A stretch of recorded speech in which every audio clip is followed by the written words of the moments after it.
A Ideia da Europa é um livro do meu amigo João Pedro Simões Dias, mestre em Direito Comunitário, que decidiu reeditar este seu trabalho num momento que eu considero extraordinariamente oportuno, atendendo a que vamos ter, dentro em breve, eleições para o Parlamento Europeu.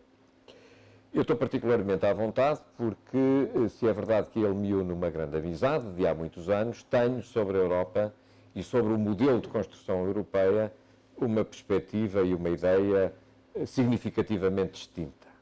Enquanto eu defendo uma Europa das nações e uma Europa das pátrias muito mais alicerçada na intergovernamentalidade, ele, ao contrário, entende, sempre entendeu, uma Europa com um reforço comunitário em que os órgãos Parlamento Europeu, Comissão Europeia, têm poderes acrescidos como forma de dinamizar a própria Europa. Há, portanto, dois caminhos, duas vias completamente distintas dentro daqueles que acreditam na ideia de União Europeia. Mas, independentemente da visão que João Pedro Simões Dias, que, repito, amavelmente me convidou para fazer o prefácio, independentemente dizia dessa sua opinião e dessa sua ideia sobre a Europa, há um aspecto que me parece extraordinariamente relevante. Ninguém pode dizer que concorda ou discorda de algo sem o conhecer. É a mesma coisa, nós não podemos dizer, em boa verdade, que gostamos ou não gostamos de uma pessoa sem conhecermos essa mesma pessoa. E, portanto, eu penso que faz todo o sentido que, seja qual for a opinião que cada um de nós tenha sobre a ideia da Europa e sobre a União Europeia, ou sobre o seu próprio futuro, que faz todo o sentido ler este livro. E porquê? Porque este livro faz-nos um retrato que não é exaustivo, mas é profundo, que não é amassador, mas que é extraordinariamente convidativo sobre o que é isto da ideia da Europa e como é que isto começou. E creio que, ao percorrermos estas páginas, nós percorremos a história que nos trouxe até aqui, com altos, com baixos, com muitos altos, com muitos baixos, mas penso que este é um livro que vem num momento oportuno. Não apenas, como lhes disse, porque temos eleições para o Parlamento Europeu no próximo dia 26, mas principalmente por uma coisa que gostaria de lhes dizer. Nós hoje temos muita informação.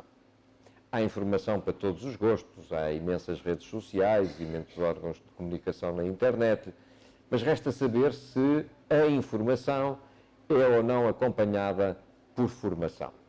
Nós podemos ter uma opinião sobre tudo, mas ter uma opinião sobre tudo pode levar a que não tenhamos posição sobre nada. Para solidificarmos conhecimentos, para termos uma identidade clara, no sentido de saber se somos a favor ou se somos contra o que quer que seja, nós necessitamos ler. Ler é algo de muito importante para a construção de uma cidadania forte, de uma cidadania ativa e de uma cidadania consciente. Eu costumo dizer nas minhas aulas aos meus alunos que não sei nada de futebol, o que não significa que não possa falar de futebol 4 minutos. Se quiserem que eu fale de futebol 5 minutos, eu não tenho argumentação para continuar a discussão. Hoje, e isto muitas das vezes custa dizer, nós temos pessoas que têm opinião sobre tudo. Sobre política, sobre o branco, sobre o preto, sobre o azul, sobre a Europa, mas isso não significa que as pessoas tenham consciência dos assuntos com profundidade sobre os quais emitem opinião. Ora bem, esse convite que lhes faço é para que leiam este livro. Não significa que tenham que concordar com ele. Não significa que tenham que concordar com as teses defendidas pelo autor. Aliás, extraordinariamente definidas na parte conclusiva. Eu próprio tenho dúvidas e, em alguns casos, profundas discordâncias daquilo que está escrito neste livro. Mas creio que nada melhor do que o lermos para sabermos o que foi a Europa desde o tempo de Carlos Magno, provavelmente até anteriormente a ele, desde o tempo do Império Romano, e depois de tudo aquilo que aconteceu após a morte de Carlos Magno, no sentido de percebermos se é possível uma União Europeia e uma construção da paz duradoura sem que haja uma voz única, firme, própria, a partir de Bruxelas, ou se, por outro lado, acreditamos na possibilidade de uma União Europeia alicerçada na vontade individual de cada um dos Estados. Seja qual for a opinião que cada um de nós possa possuir, eu penso que essa opinião só sairá reforçada se lerem o livro de João Pedro Simões Dias. Eu já o fiz e espero que o faça também.